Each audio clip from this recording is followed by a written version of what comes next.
নমস্কার দর্শক বন্ধু, জ্যোতিষশাস্ত্রের এই বিশেষ অনুষ্ঠানে আপনাদের সকলকে স্বাগত। দর্শক বন্ধু, সামনের মাস এই মাসটি হচ্ছে পুজোর মাস, অর্থাৎ সেপ্টেম্বর মাস। তো সেপ্টেম্বর মাস আপনাদের কেমন যেতে চলেছে, কেমন থাকবে, এই হচ্ছে আজকে আলোচনার বিষয়। আপনাদের যাদের মেষ রাশি, আপনাদের জন্য এই পুজোর মাস সেপ্টেম্বর মাস কেমন যাবে, আজকে এই নিয়ে দু এক কথা আপনাদের সামনে আমি রাখতে চলেছি। দর্শক বন্ধু, মূল আলোচনায় যাব, কিন্তু তার আগে আপনারা যারা আপনাদের জন্মপত্রিকা আমাকে দেখাতে চান, জ্যোতিষ সংক্রান্ত বিভিন্ন বিষয় নিয়ে আলোচনা চান, কোনো রকম প্রতিকার প্রতিবিধান কী করবেন তাই নিয়ে কোনো কিছু জ্যোতিষগতভাবে জানতে চান, তাহলে এই স্ক্রিনের নিচে যে নাম্বার দেওয়া আছে 9830564500, এই নাম্বারে ফোন করে বা হোয়াটসঅ্যাপ করে আমার সাথে যোগাযোগ করবেন। আমি অনলাইনে এবং অফলাইনে দুইভাবেই আমি আপনাকে সহায়তা করতে পারবো। কোন চেম্বারে কবে আসবেন তা জানার জন্য, আর অনলাইনে কিভাবে দেখাবেন তা বোঝার জন্য হোয়াটসঅ্যাপ করতে পারেন, টেলিফোন করতে পারেন। করলে আমার অফিস থেকে আপনাকে বলে দেবে কিভাবে কি করতে হবে। তো যদি প্রয়োজন হয় তাহলে হোয়াটসঅ্যাপ করে বা ফোন করে জেনে নেবেন। আসা যাক 2025 পুজোর মাস পুজোর এই যে মাস সেপ্টেম্বর মাস, যারা মেষ রাশি তাদের কেমন থাকতে চলেছে। দর্শক বন্ধু, প্রথমেই বলবো স্বাস্থ্যের কথা, কারণ স্বাস্থ্যের চেয়ে ভালো কিছু আর হতে পারে না। আচ্ছা, আমি যা বলতে চলেছি সেটাকে আপনি আপনার লগ্ন রাশি এবং চন্দ্র রাশি দুটোভাবেই শোনাচ্ছে। আপনার লগ্ন রাশি যা সেটাকেও শুনবেন, আপনার চন্দ্র রাশি যা সেটাকেও শুনবেন।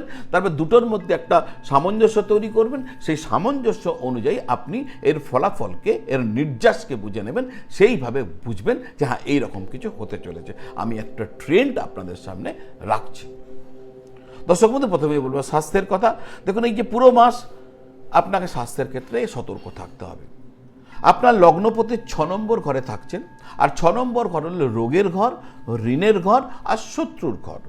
এই ঘরে অবস্থানরত আপনার লগ্নস্বামী মঙ্গলের ওপর শনি মহারাজ 12 নম্বর ঘর থেকে দৃষ্টি দিচ্ছেন। ফলে এটা একটা ভালো কম্বিনেশন নয়। কারণ কি হচ্ছে, মঙ্গলের ওপর শনি মহারাজের দৃষ্টি, মঙ্গল আপনার লগ্নস্বামী, শনি দ্বাদশ ঘর থেকে দেখছে। দ্বাদশ ঘর হচ্ছে আপনার ভালো ঘর নয় তো, আর দ্বাদশ ঘরের সাথে হাসপাতালের একটা কানেকশনস আছে, তো তার দৃষ্টি এসে পড়ছে। তো আপনাকে আপনার স্বাস্থ্য এই সেপ্টেম্বর মাসে, পুজোর মাসে বিব্রত করতে পারে। আপনার সচেতন থাকা উচিত হবে, অ্যালার্ট থাকা উচিত হবে। পেটের সমস্যা, পায়ের গোড়ালিতে সমস্যা, চোখের কোনো সমস্যা, রক্তজনিত কোনো সমস্যা আপনাকে বিব্রত করতে পারে। 13 সেপ্টেম্বরের পর মঙ্গল 6 নম্বর ঘর থেকে বেরিয়ে 7 নম্বর ঘরে প্রবেশ করবে, আর ওখান থেকে আপনার দ্বিতীয় ঘরে দৃষ্টি দেবে। দ্বিতীয় ঘর হলো আপনার বাণী সংক্রান্ত বিষয়ের ঘর, আপনার কুটুম্বের ঘর। আপনার কথাবার্তা লোককে ভীষণভাবে আহত করতে পারে, আপনার রাগ বেড়ে যেতে পারে। পুজোর মাসে এই বিষয়ে আপনি একটু সতর্ক থাকবেন। তো এই হলো আপনার স্বাস্থ্য এবং আনুষঙ্গিক। এবার আসা যাক আর্থিক পরিস্থিতি কেমন থাকবে। আপনার আর্থিক অবস্থার দিকে তাকালে এই মাসটি আপনার জন্য উত্থান পতনে একদম ভরপুর থাকার সম্ভাবনা। রাহু মহারাজ পুরো মাস জুড়ে একাদশ ঘরে থাকবেন, যা আপনার আয়ের উন্নতির সম্ভাবনা তৈরি করবে। এই মাসে আপনি একাধিক উৎস থেকে আপনি অর্থ পেতে পারেন। বুধ এবং সূর্য পঞ্চম ঘরে বসে আপনার একাদশ ঘরকে দেখবেন, এবং বৃহস্পতি মহারাজ তিনিও তৃতীয় ঘরে বসে একাদশ ঘরকে দেখবেন। তবে একাধিক সূত্রে আপনার আয় হবার সম্ভাবনা রয়েছে। এইরকম পরিস্থিতি আপনার কুণ্ডলিতে থাকবে এই পুজোর মাস সেপ্টেম্বরে।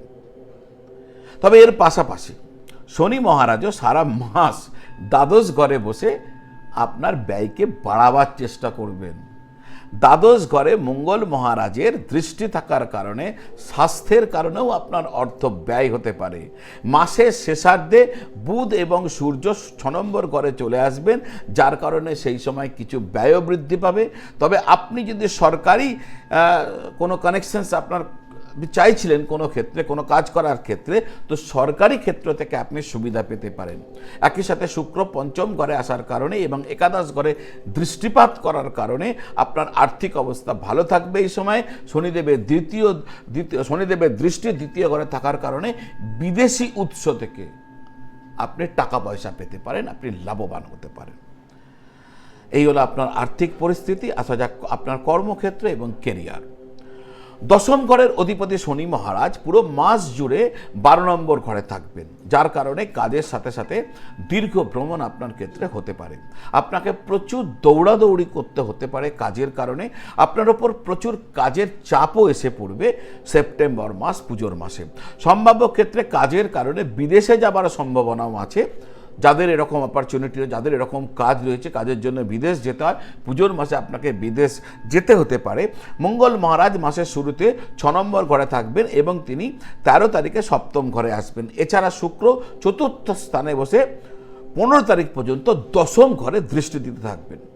ষষ্ঠ ঘরের অধিপতি বুধ 15 তারিখ থেকে ষষ্ঠ ঘরে আসবেন। তার ফলে কর্মক্ষেত্রে আপনার ভালো ফলাফল পাওয়ার সম্ভাবনা থাকবে।